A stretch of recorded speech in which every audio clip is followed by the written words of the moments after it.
Step 3 of the opportunity engine is mapping your network, because if you do not organize your network, you forget who you have in it. And when the time arises, you cannot reach out to them because you have not reached out to them in 2 years, and it feels weird. That is why we develop lists. We develop different lists where we organize the contacts that should be in your opportunity engine and should be reached out to regularly. These lists help you create a rhythm. They help you decide who should be contacted, how often, and why. And before we go into the lists, one important point: you do not need to copy this perfectly. These are examples of lists that most people use. Some people have more lists, some people name them differently. You are a successful, smart professional. You can name your own lists and decide which lists you need. But these 6 lists are a strong starting point. The first list is the client list. The people you already work with should be on this list. These are your most valuable contacts, because yes, people sometimes call them low-hanging fruits, and not everyone loves that saying, but the point is this: put most of your effort into the clients you already have with great client service, and then chase the new, great opportunity. Your current clients already know you. They already trust you. They already understand your work. So your client list is really important. And do not only talk shop. Set a reminder to ask them for lunch, a coffee, or a drink. The second list is the potential client list. These are the contacts where you think these people could be a client at some point. These are the people that are your dream clients. If you have contacts at your dream clients, put them on this potential client list. They might not be ready now. They might not have work for you right now. But if they could become a client, they belong in this part of the opportunity engine. The third list is the colleague list. A lot of work comes from referrals, and a lot of referrals come from people you used to work with at another firm. Maybe they moved on to another consulting firm. Maybe they do not have your practice area. Maybe they regularly refer work to you because you have expertise they do not have.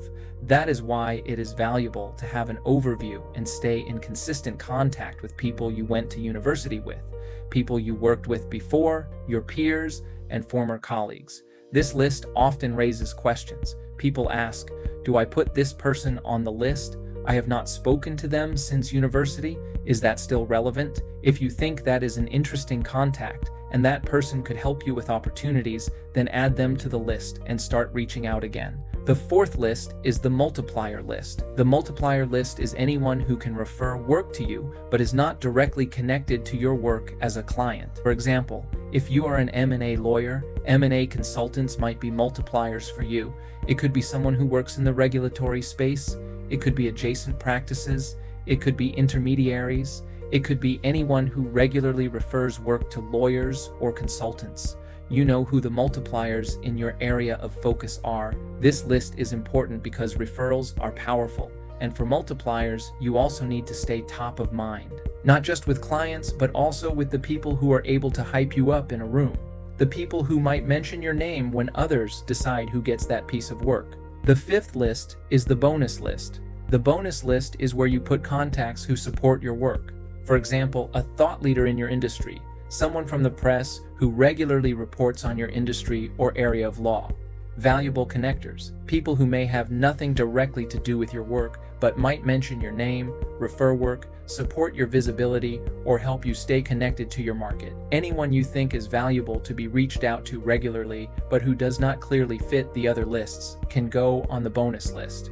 And you probably already know people who should be on this list. The sixth list is the annual review list. This one is important. The opportunity engine is a breathing and living system. It will change. People on the client list might not stay forever on the client list. People who are potential clients might not be potential clients anymore.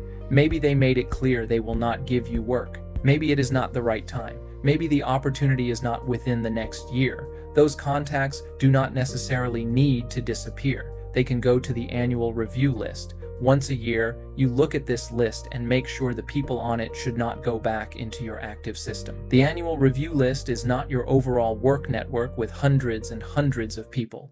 It is a place where contacts from your other lists go during the year if they are not currently or should not currently be in your active opportunity engine. Some people even have a half-year review list because there is so much going on in their network. But at least once a year, Review the lists and make sure the right people are in the right place. Now, one of the biggest questions is, should I create all those lists at first? And the answer is no. That would be overwhelming. If you have 10,000 people in your contact list, do not try to sort all of them at once. That is not the point. The easiest way to start is this. Tomorrow morning, reach out to 3 contacts that you have wanted to reach out to for a while. Someone from a conference 3 to 6 months ago. An old colleague, someone you owe a message. Start with those 3 people and put them onto the list where you think they should go. And one more rule of thumb, your active lists should be high priority. Not everyone belongs there. If you want to reach out to 3 people each day and you only have 15 to 30 minutes and you want to reach out with value, then you cannot have too many people on those lists. A useful rule of thumb is around 50 to 60 people on those lists, not hundreds. Because if you have 200 people on your client list or your potential client list, chances are you are not reaching out to them regularly because you cannot. You do not have the time. So make sure the people on these lists are high priority contacts. That gives you the chance to actually reach out regularly, 3 people a day. And it gives you the energy to meet with them, follow up, add value, and build real relationships. That is mapping your network. You are not creating a perfect database. You are creating a working system. Start with 3 people, put them on the right list, and let the opportunity engine grow from there.